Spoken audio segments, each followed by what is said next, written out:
Vamos a estar compartiendo la palabra del Señor en el libro de Daniel, capítulo 5, desde el primer versículo. Dice así la palabra del Señor.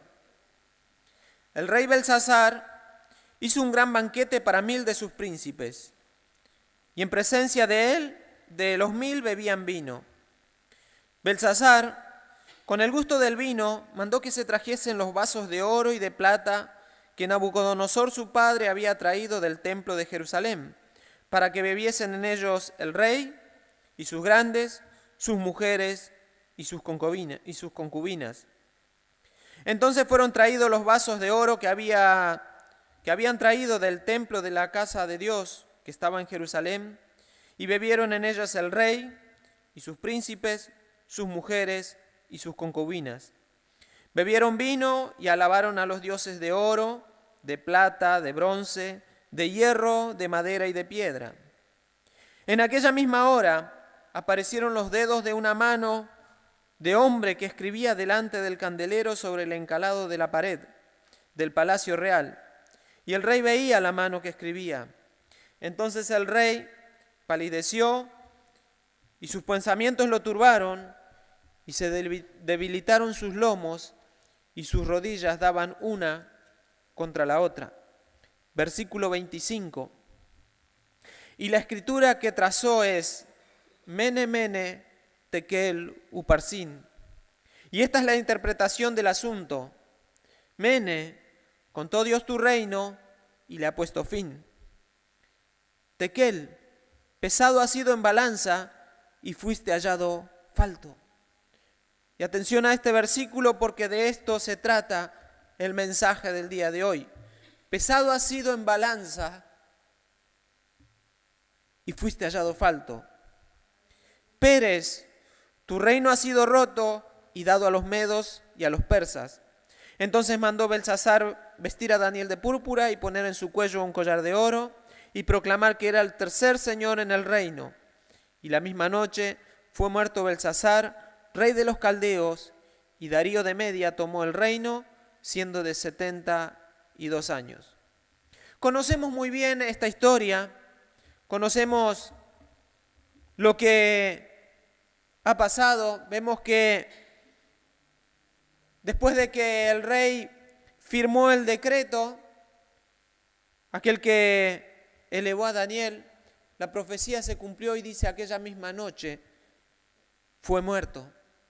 Pero queremos ver aspectos de cómo es el proceso del juicio de Dios. No vamos a hablar del juicio del trono blanco, no vamos a hablar del juicio que el Señor va a hacer a su pueblo cuando Él venga, sino que vamos a hablar del juicio cuando nosotros entre hermanos hay alguna diferencia y queremos llevar esa diferencia a un juicio. ¿Cómo es que Dios lo ve? Sabemos que Dios va a juzgar a cada uno de nosotros en su tiempo, pero muchas veces nosotros mismos queremos juzgar a un hermano o queremos llevar delante del juicio de Dios a un hermano o a quien sea. Por eso la palabra hoy estábamos escuchando que decía hay disensiones. Y también escuchamos que la palabra decía el amor, si hay amor, hemos conocido a Dios. Cuando nosotros pensamos y leemos, dice, pesado ha sido en la balanza y ha sido hallado falto. Enseguida pensamos en una balanza de aquellas que tenemos en el baño de casa o en la pieza, la que está en la farmacia, la que nos tomamos nosotros el peso. Pero en el juicio no se toma esta balanza porque esto es una báscula. Lo que se toma en el juicio es una columna que tiene algo atravesado que va más o menos balanceado y se pone 2 canastas a los costados y el juicio se hace por comparación. Si vemos, cada oficio tiene su representación. Los médicos tienen un asta con una serpiente enroscada. Y la justicia tiene una señora que está con los ojos vendados, en su mano tiene una balanza, de estas que estamos hablando, y en la otra mano tiene una espada. ¿Qué nos está diciendo? Que la justicia no va a mirar quién es el que está puesto en la balanza, sí va a estar comparando a dos personas o a dos casos y va a castigar al culpable. Por eso la palabra de Dios dice que los magistrados tienen la espada, pero la tienen para aquellos que hacen lo malo. Aquel que hace lo bueno va a ser absuelto. Esta balanza es una balanza que se usa por comparación. Recuerden cuando en la parábola de la viuda y el juez injusto, venía la viuda y le decía al juez, hazme justicia de mi adversario. O sea que ella decía, yo estoy dispuesta a ponerme en la balanza, pero quiero que del otro lado se ponga mi adversario, a ver quién es el que tiene la razón. Si por la vía pública, por la calle, agarran a un hombre corriendo con un celular y con bastante plata, no se le puede hacer un juicio, porque necesitamos a alguien que testifique en contra, o necesitamos que un fiscal diga, bueno, este lo sacó de tal lugar, pero si es una persona sola no puede, porque el juicio no va a funcionar. ¿Por qué tiene que haber dos personas en comparación? Entonces acá dice que llegó el momento en que este rey Belsasar comenzó a hacer una fiesta. Hizo una fiesta y la palabra de Dios dice en el versículo 2 con el gusto del vino, cuando él ya estaba un poquitito pasado de copas, cuando ya estaba medio borracho, hizo traer los utensilios sagrados de la casa de Dios para con sus generales, sus mujeres, sus concubinas, tomar allí vino y adoraron, dice, a dioses de plata, de oro, de madera, y esto hizo enojar a Dios. Entonces Dios dijo, bueno, vamos a comparar cómo es el reino de este Belsasar. Y simbólicamente pensamos, Dios sacó la balanza y bueno, en una de las canastitas tenía que estar Belsasar. ¿Quién iba a estar del otro lado? Si subía Daniel, yo pienso que no iba a tener posibilidades. El juicio no iba a ser un juicio justo.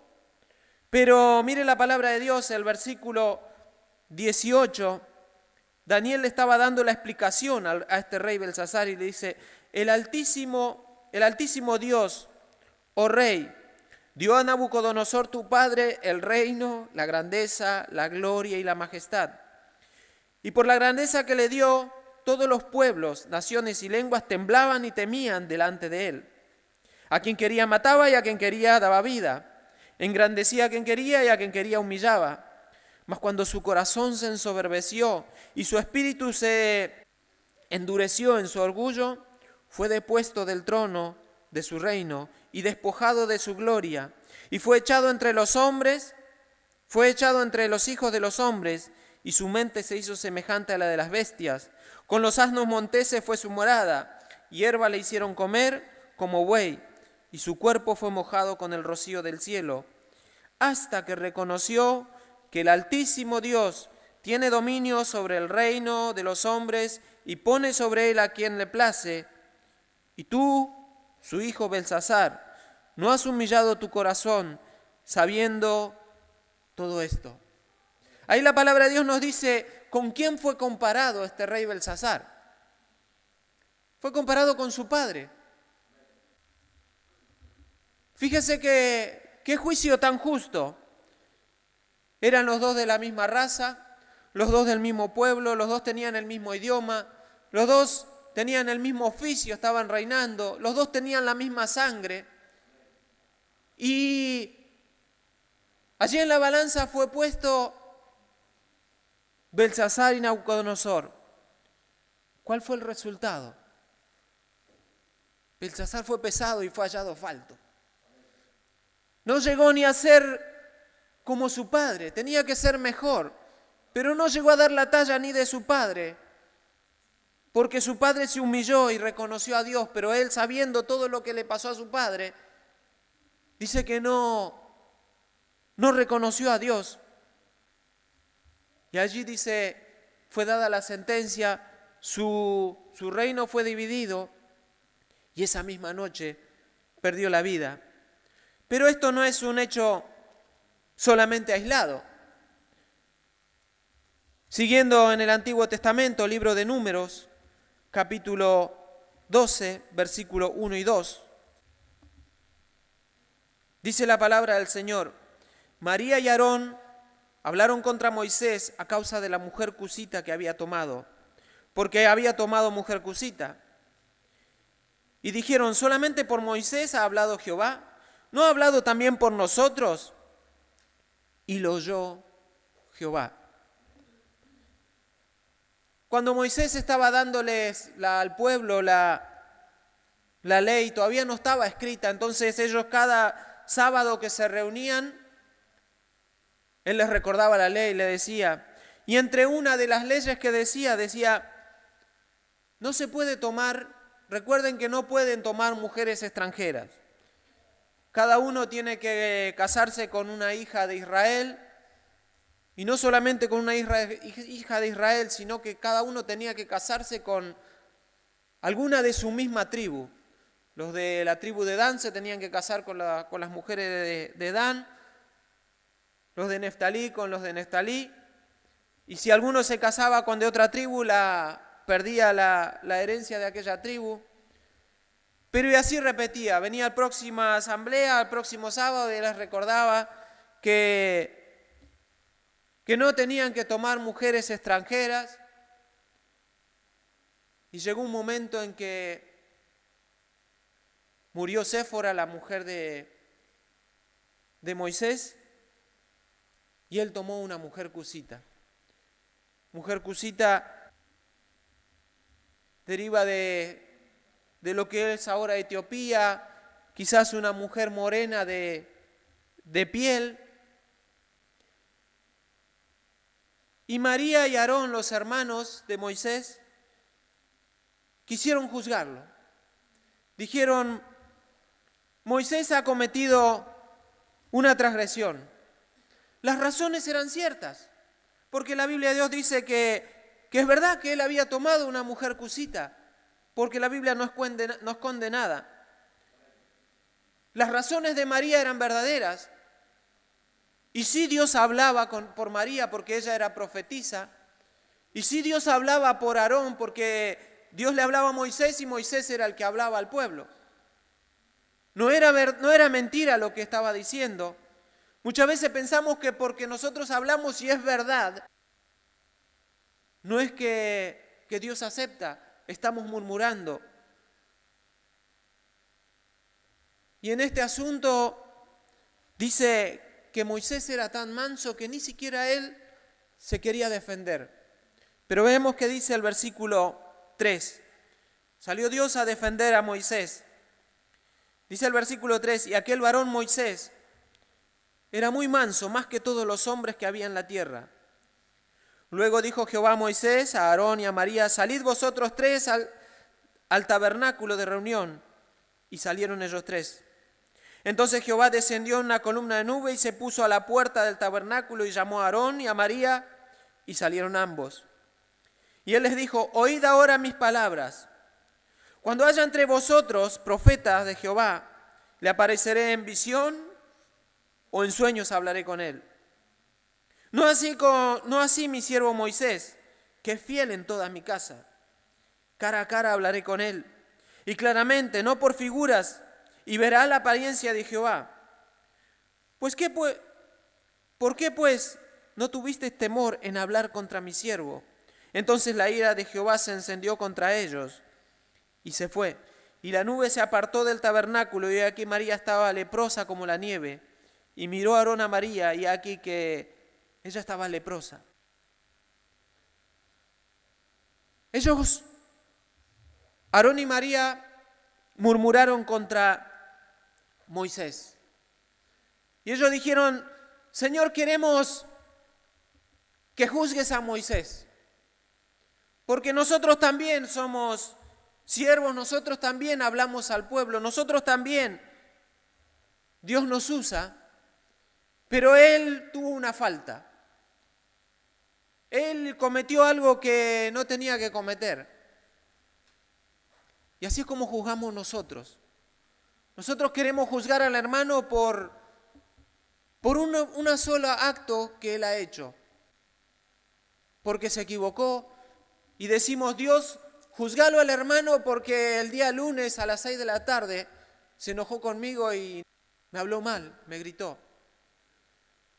Juzgalo aquel día entre tal y tal hora cuando me tenía que pagar y no me pagó. Y nosotros queremos llevarlo delante del juicio de Dios por un solo acto. Pero dice que la palabra de Dios que mientras tengamos vida y nos hayamos equivocado así como se equivocó Moisés, todavía tenemos la oportunidad de arrepentirnos y de venir al Señor. Y cuando nosotros queremos levantar un juicio contra alguien, y esto no es para defender al pastor, a los hermanos, para decir como hay muchos que dicen no se puede tocar al ungido de Dios. Sí, nosotros tenemos que juzgar porque la palabra de Dios dice que juzguemos con sano juicio. Pero estoy hablando cuando un hecho puntual queremos nosotros que el Señor derrame su castigo y no es el tiempo de que el Señor tiene que estar juzgando. Dios nos va a pesar y nos va a pesar en balanza. Y como vimos, no solamente el acusado está en la balanza, también tiene que subir el acusador. La viuda decía, yo me pongo en la balanza, pero quiero que esté mi adversario. Entonces Dios puso en la balanza a Moisés y a María. ¿Cuál creen que fue el resultado? Por más que Moisés haya tomado una mujer que no le correspondía, la vida de Moisés fue más pesado. Y María, que se había enojado contra su cuñada, que era morena, dice que ella quedó blanca como la nieve, leprosa. Ella que quería que a Moisés le saquen del cargo y aquellos que incumplían la ley eran sacados fuera del campamento. Decía Moisés, desobedeció la ley, tiene que irse expulsado del campamento, tiene que irse expulsado de su ministerio. Y nosotros, los que sí no cumplimos nada, los que no incumplimos en la ley, vamos a quedar en su cargo. El resultado, una semana, María fuera del campamento, hasta que Moisés oró por ella y Dios la restauró. Vemos otro caso más, el caso del hombre conforme al corazón de Dios, David. Segunda Samuel capítulo 12, capítulo 12 nos habla el capítulo 11 nos habla de que salieron los reyes a pelear y David, siendo rey de Israel, se quedó en su palacio. Se quedó durmiendo la siesta. Dice que por la tarde se levantó, comenzó a pasear por la terraza de su palacio y vio a la vecina que se estaba bañando.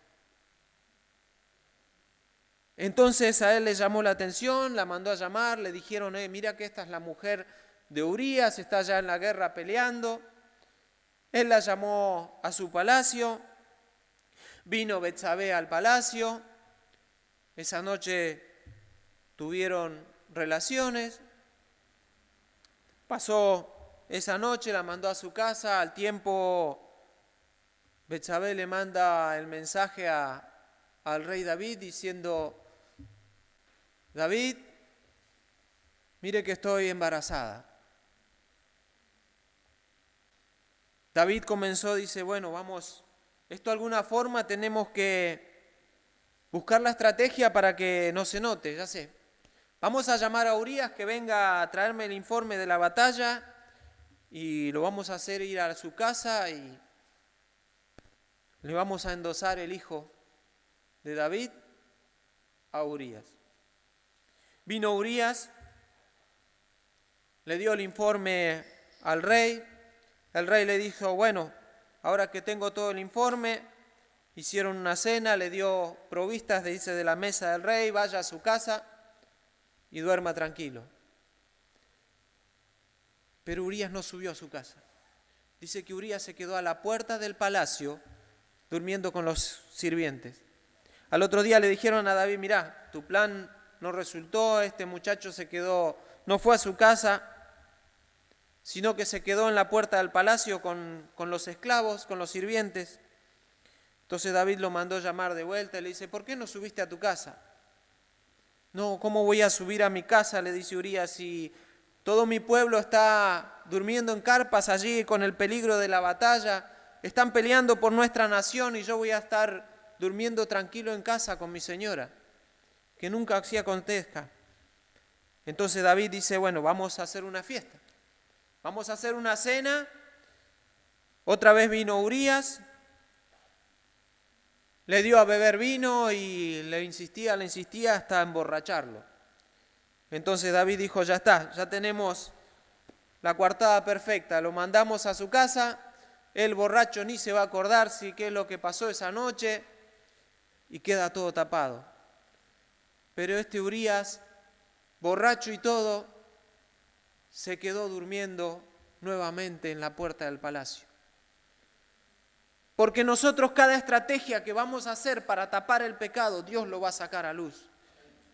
Nunca se va a poder esconder y dice lo que nosotros hacemos en el cuarto más oscuro, Dios lo saca a la luz y lo revela. Este hombre ebrio y todo, por eso la palabra de Dios dice que así como le pasó a este Belsasar que estaba borracho y trajo las copas y enfureció a Dios, la palabra de Dios dice, sed sobrios. No podemos estar ebrios, tenemos que ser sobrios y velar, porque el enemigo anda como león rugiente buscando a quien devorar.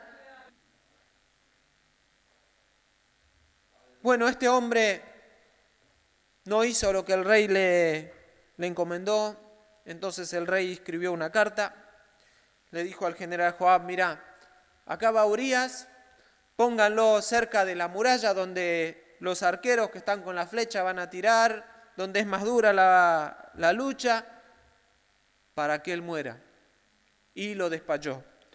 Entonces se va Urías con la carta, cuidando que no se le pierda la carta porque el rey le mandó al general. Y llega hasta donde está el general lee la carta y era la sentencia de muerte para Urías. Resulta que Urías quedó en lo más duro de la batalla y perdió la vida y murió. Entonces, después de que la señora Betsabé pasó su luto, se fue a vivir con el rey al palacio. Y todo quedó, pareciera, escondido, nadie sabía nada, nadie juzgó nada, pero Dios lo ve todo. Y mandó al profeta Natán. Y Natán viene y le cuenta una historia a David. ¿Recuerdan? David era el menor de 8 hermanos. La familia perfecta para el pueblo de Israel era que tuvieran 7 hijos. Él era el octavo y era muy diferente a todos los otros hermanos. Todos sus hermanos eran grandes, estaban en la guerra, eran soldados. Y la palabra de Dios dice que él era chiquito y menudo, rubiecito. Él cuando escribió el Salmo 51 dice, en pecado me concibió mi madre. Muchos creen que ni siquiera era hijo legítimo, hermano sino que era un hijo ilegítimo de su padre. Por eso lo desechaban los hermanos, lo tiraban y que se vaya a cuidar las ovejas, que era el trabajo de los esclavos, de los siervos. Y allí toda su vida David cuidaba las ovejas. Conocía el comportamiento de las ovejas, conocía cómo el pastor se encariña con las ovejas, conocía cuál es el trato de las ovejas con el pastor, porque Jesús mismo lo dijo, que las ovejas conocen la voz del pastor y le siguen. Y le cuenta la historia de que en una ciudad había dos hombres, uno rico y uno pobre. El rico tenía, dice, muchas ovejas, tenía vacas, y el hombre pobre tenía una sola corderita. Y la crió a esa corderita como su propio hijo, le daba de comer de su plato, dormía con ellos. Esa corderita la tenían como a su propio hijo. Y un día dice que vino un caminante, un viajero, a la casa del hombre rico y quiso comer un asado.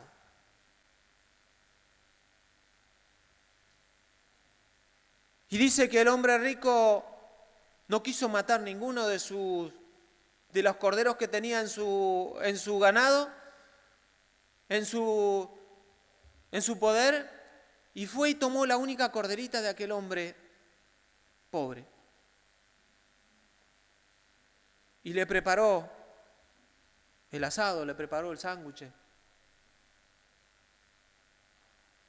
Y dice que David, como él conocía todas estas cuestiones, se enfureció. Se enfureció y dio una sentencia. Dijo, ese hombre tiene que morir y tiene que pagar cuatro veces el cordero que... Entonces Natán le dice, tú eres ese hombre. Y él dice en el versículo 13 que reconoció. Y aquí vemos la comparación era del hombre rico con el hombre pobre. La comparación era, en la balanza estaba David y estaba Urías. ¿Y cuál piensan que fue el resultado del pesaje? David no llegó a dar el peso, fue hallado falto. Entonces él dice que reconoció y dijo, yo sí he pecado contra Dios. Y fíjese que nosotros cuando juzgamos, así como juzgó David, él solo puso la sentencia. Así como María quería echar del campamento a Moisés, él puso la sentencia que tenía que morir y tenía que pagar 4 veces. Pero cuando él reconoció, el profeta Natán dijo, bueno, Dios ha perdonado tu pecado y no morirás. Qué crueles somos nosotros los seres humanos que ponemos una sentencia que a un Dios le bajó aquella sentencia. Pero sí tuvo que pagar las 4 corderas que él había sentenciado. Y vimos que murió el bebé que tuvieron por aquella relación. Después uno de los hijos que David quería, Amón, se enamoró de su media hermana y la violó. Entonces el hermano Absalón hizo una fiesta y lo mató. El segundo hijo murió. Absalón, cuando quiso usurpar el trono de su padre, quedó colgado de una rama por la cabellera y vino el general Abner y lo mató. Tercer hijo. Y cuando David puso a Salomón por rey, su hermano Adonías quería usurparle también el trono. El cuarto hijo murió, tuvo que pagar las 4 veces que él mismo había sentenciado. Y no solamente en el Antiguo Testamento tenemos estos ejemplos. San Juan capítulo 8 nos habla de la mujer adúltera.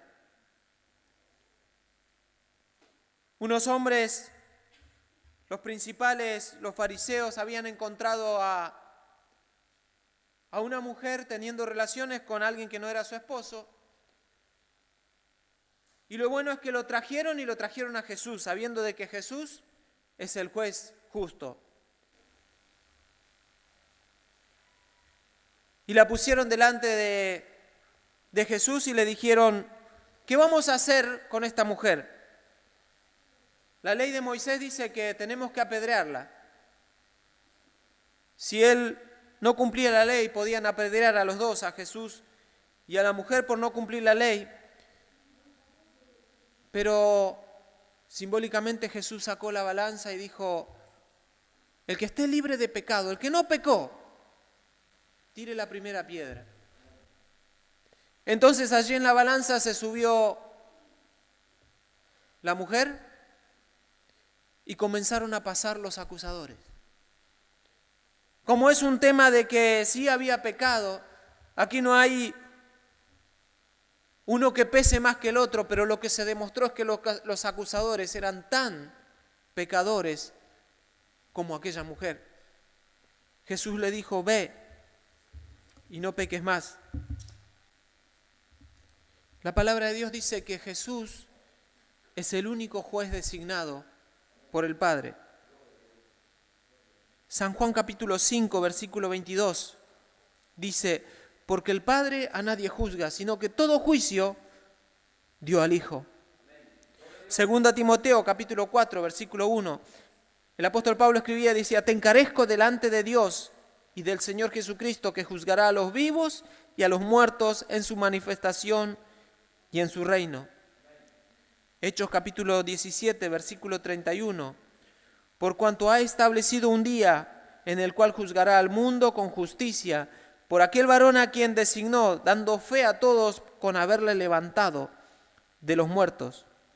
Segunda Corintios capítulo 5, versículo 10 dice: porque es necesario que todos nosotros comparezcamos ante el tribunal de Cristo, para que cada uno reciba según lo que haya hecho, mientras estaba en el cuerpo, sea bueno o sea malo. Nosotros no podemos tomar el lugar de jueces, porque ese lugar ya está designado. Ese lugar le corresponde a Jesucristo. Nosotros no podemos ir a decirle a Jesús: correte que yo voy a hacer justicia. Yo quiero juzgar a este hermano, yo quiero juzgar al otro. El día de ayer, meditando en estas cosas, una persona me preguntó: ¿qué opinas acerca de tal hermano? No le contesté nada, pero le quería decir: ¿quién nos puso a nosotros por juez?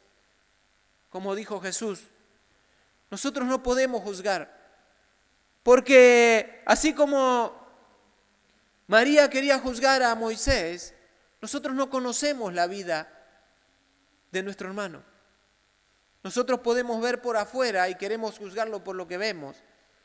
Pero Dios le podía ver, es como que Dios le estaba diciendo a María: mientras ustedes estaban haciendo fiesta en el campamento y fabricándose becerros de oro, Moisés estaba cara a cara con Dios en la montaña. ¿Cuántas veces queremos juzgar a un hermano y nosotros no sabemos cuánto es la relación que tiene él con Dios? Si Dios nos pone en la balanza, ¿cuál va a ser nuestro peso en contra del hermano? Podemos ver que tiene fallas, porque todos tenemos fallas, todos tenemos errores, pero nosotros tenemos que encomendar todo en las manos del Señor. Si vemos la falla en un hermano, no criticarlo, no sacarle el cuero como le decimos, sino orar por él, porque somos un cuerpo. No podemos nosotros tomar el lugar de jueces, porque ese lugar le corresponde a Jesús. Pero tampoco nosotros podemos tomar el lugar de acusadores, porque ese puesto también ya está cubierto. Apocalipsis capítulo 10, Apocalipsis 12, 10, la parte final dice que ha sido lanzado fuera el acusador de nuestros hermanos, el que acusaba delante de nuestro Dios día y noche.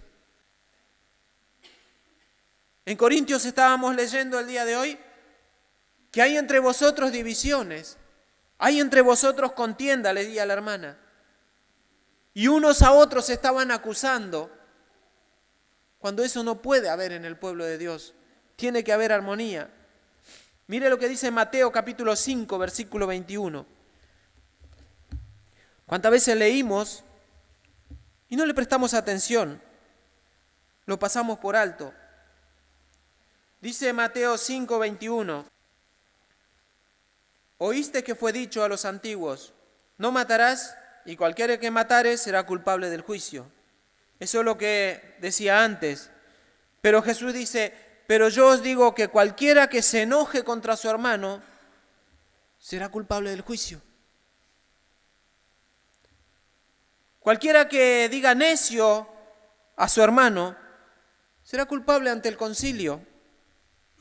Y cualquiera que le diga fatuo está expuesto al infierno de fuego. El hermano diácono Julio estaba leyendo, el que no ama a su hermano no ha conocido a Dios.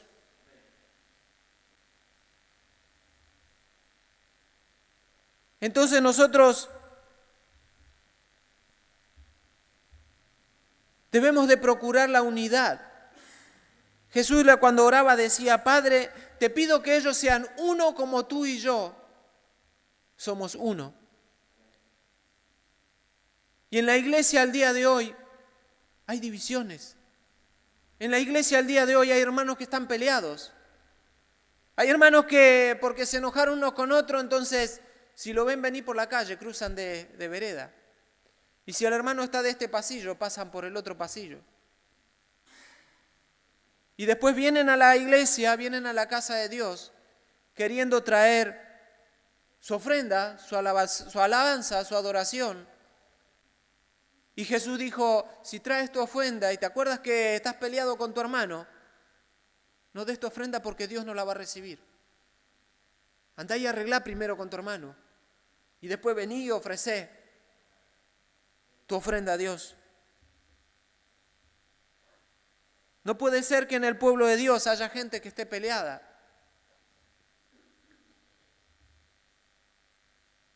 Lo que sí tenemos que hacer es orar unos por otros, trabajar para el Señor. El Señor a cada uno nos dio una tarea.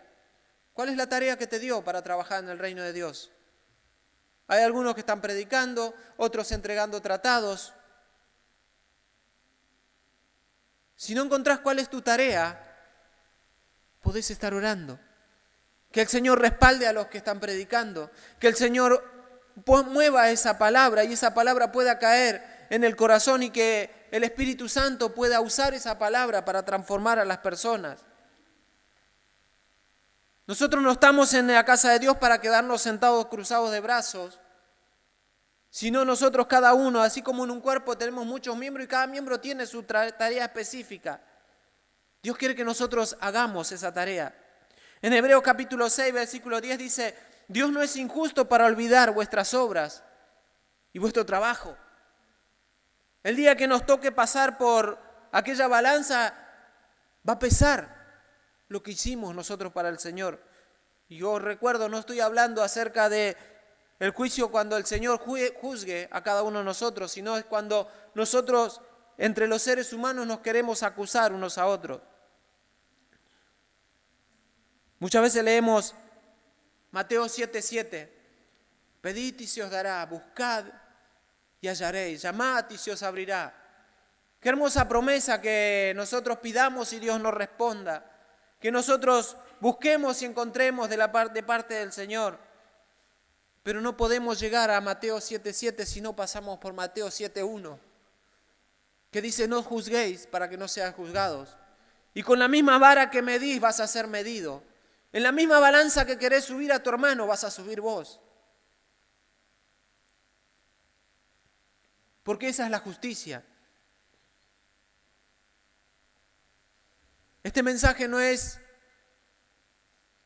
a favor del pastor, a favor del hermano, a favor del que predica, sino que este mensaje es para que nosotros miremos nuestra propia vida, sabiendo de que si nosotros juzgamos, vamos a ser juzgados. Si nosotros criticamos, nos subimos solos en la balanza. Finalicemos con lo que dice Isaías capítulo 58, versículo 8. Entonces nacerá tu luz como el alba, y tu salvación se dejará ver pronto. e irá tu justicia delante de ti, y la gloria de Jehová será tu retaguardia. Entonces invocarás y te oirá Jehová. Clamarás y él dirá, heme aquí. ¿Quién no quisiera que se cumpla esa promesa en su vida? Que la gloria de Jehová vaya por detrás, la justicia por delante, que sea resplandeciente su luz, que clame a Jehová y él lo oya, que llame a Jehová y él diga, heme aquí. Pero para que sea esto, el versículo no termina ahí. Y dice, si quitares de en medio de ti el yugo, el dedo amenazador y el hablar vanidades, si dieres tu pan al hambriento y saciares el alma del afligido, en las tinieblas nacerá tu luz y tu oscuridad será como el mediodía. Dice que si que nosotros queremos que se cumpla esta, tenemos que dejar de acusarnos unos a otros e ir a compartir el pan con aquellos que están sedientos y hambrientos. ¿Cuántos hay afuera que están sedientos y hambrientos de la palabra de Dios? ¿Cuántos hay afuera que están sin paz, sumidos en sus problemas, sumidos en la opresión del enemigo? Y nosotros tenemos que ir y llevar aquel pan espiritual. Dice el versículo 11, Jehová te pastoreará siempre, y en las sequías saciará tu alma, y dará vigor a tus huesos, y será como huerto de riego y manantial de aguas, cuyas aguas nunca faltan. Qué hermosas promesas. Pero la palabra de Dios nos dice hoy, si hoy nos toca pasar por la balanza de Dios, si hoy nos toca ser pesado, ¿cómo será nuestra vida? ¿Seremos hallados faltos? ¿O seremos absueltos? Belsasar fue hallado falto, perdió su reino. David fue hallado falto, perdió 4 hijos. María fue hallada falta, tuvo que estar separada del campamento y no se pudo mover el campamento por 7 días hasta que ella no fue restaurada. Todos los que acusaban a la mujer adúltera, ninguno fue mejor que ella. Y esto nos pone a mirar nuestra propia vida. ¿Qué dirá la balanza de mí? ¿Qué dirá el Señor de mi comportamiento? ¿Cómo es mi relación con mis hermanos en el cuerpo de Cristo? Que Dios nos ayude a comprender estos versículos y nos van a ahorrar muchos problemas en el futuro. Llegará el momento que sí, Dios va a juzgarnos, como leímos, y todo va a venir delante de la presencia del Dios. Y el juicio va a comenzar primeramente por la casa de Dios. El juicio primero va a comenzar con nosotros. Dios nos ayude a que comprendamos, y si vemos un error en un hermano, nuestro deber no es juzgarlo, sino que nuestro deber es orar por él. Nuestro deber es decir, Señor, que el hermano sea restaurado. Y no muchas veces, como pasa cuando una persona cae en pecado, los mismos hermanos fueron y terminaron de rematarlo, terminaron de hundirlo, y esa persona nunca más vuelve a la casa de Dios. Dice, vosotros que sois espirituales, restauradle con mansedumbre. ¿A qué dice que restaurarle con mansedumbre? A que todos se pongan a señalarlo, a que todos lo desechen,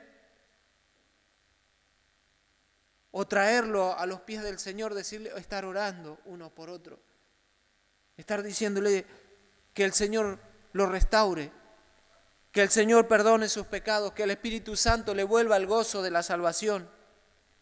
Así es como nosotros, como cuerpo, vamos a estar restaurando unos por otros. Los hermanos están diciendo que hay muchos apartados. ¿Cuál es la causa de que muchos están apartados? ¿Por qué se enfriaron? Porque entre los mismos hermanos no pudieron contenerlo. Ayer estábamos hablando de que están diciendo, no se enfermen porque no hay camas en los hospitales. Están buscando lugar para hacer agrandar los cementerios, están haciendo lugar para agrandar las cárceles porque están superpobladas. En el único lugar que hay disponible es en la casa de Dios. Las iglesias están con mucho lugar. Y todos aquellos que están perdidos, todos aquellos que están con falta de paz, con falta de comunión de hermano, amor de hermano, lo que estábamos leyendo hoy. Nuestra tarea es de traerlos a la casa de Dios. Nuestra tarea es de demostrarlos, no solamente con la palabra, sino aún con nuestro testimonio, como compartíamos el día de ayer. Que Dios pueda estar bendiciendo tu vida. Los invito, vamos a estar de pie y dando gracias a Dios, porque si Él trajo este mensaje el día de hoy, es porque todavía nos ama. Es porque no quiere que haya divisiones en su cuerpo. Es que no quiere que haya divisiones en su iglesia, sino que Él quiere que todos unidos alabemos el nombre del Señor. Vamos a estar orando.